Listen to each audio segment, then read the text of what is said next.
Wala talaga akong maisip na lulutuin mga mare, kaya naman si Habila na nga lang yung tinanong ko. At dahil nga marunong na rin mag-request ng ulam si Habila, ang gusto niya nga mga mare ay sopas at manok. Buti na lang at meron pa kaming mga rekado sa rep, carrots lang yung wala. Kaya naman ang nilagay ko mga mare ay yung frozen vegetable na lang. Wala rin ako mautusan bumili at tinatamad nga rin akong lumabas dahil medyo masama nga yung pakiramdam ni Habila. Napakahirap pa naman kapag nagkakasakit ang mga bata, talagang wala ka nang magagawa at mahihirapan ka ngang kumilos. Ang buong atensyon mo kasi ay gusto nila at lalo na kapag naglalambing pa. Kaya naman ilang araw na nga rin akong walang home workout mga mare dahil mas inuuna ko nga yung mga kailangan kong gawin. Meron din kasi kung mga ginawang pa-order na cake at syempre yun naman ang importante dahil kailangan nating kumita ng pera. Charis. Dahil alipin nga tayo ng salapi, hindi tayo pwedeng papetiks-petiks lang at kailangan nga natin gumalaw. Kung hindi kasi kikilos, walang grasyang lalapit sa'yo at lalong hindi ka talaga kikita ng pera. Charis. Anyways, balik na nga pala tayo dito sa niluluto ko. After ko nga palang masangkot siya yung bawang sibuyas at hotdog ay nilagay ko na itong pasta macaroni. Lulutuin ko nga lang pala ng ilang minuto. Sunod nga ay maglalagay na ako ng tubig, paminta at patis. Pakukuluan ko nga lang pala dyan mga mare at hihintayin ko nga maluto yung pasta macaroni. As you can see nga, hindi na ako naglagay ng manok sa sopas dahil ang gusto talaga ni Habilang luto ay prito. Gustong gusto niya kasing kinakain yung balat ng manok. Anyways, naglagay na nga rin pala ako ng iba, patis at ng konting magic sarap. Nung okay na sa akin yung lasa mga mare ay nilagay ko na itong repolyo.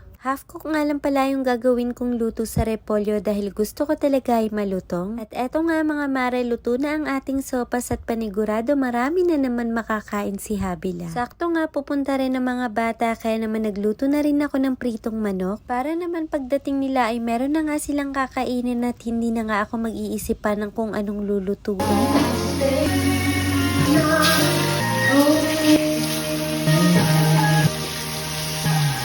Habang nagluluto nga pala ako dyan mga mare, ay nagsa-sound trip ako para naman mas ganahan ako sa mga gawaing bahay. At fast forward na nga mga mare, bali gabi na nga pala to at nagkayayaan nga kaming kumain ng midnight snack. Nakita nga namin tong Matthew's Yummy Chai Tea and Pizza kaya naman dito na kami bumili. At in fairness mga mare, napakasarap talaga ng milk tea nila, panalong panalo sa murang halaga lang. Napakabait nga din ng owner dahil binigyan pa talaga kami ng discount. Kaya naman mga mare, kung magagawi nga kayo dito sa Pasig na ko, dito na kayo bumili ng milk tea at pizza dahil bukod sa masarap, napaka-affordable pa. Anyways, yun na lang muna mga mare for today's video. See you on my next vlog.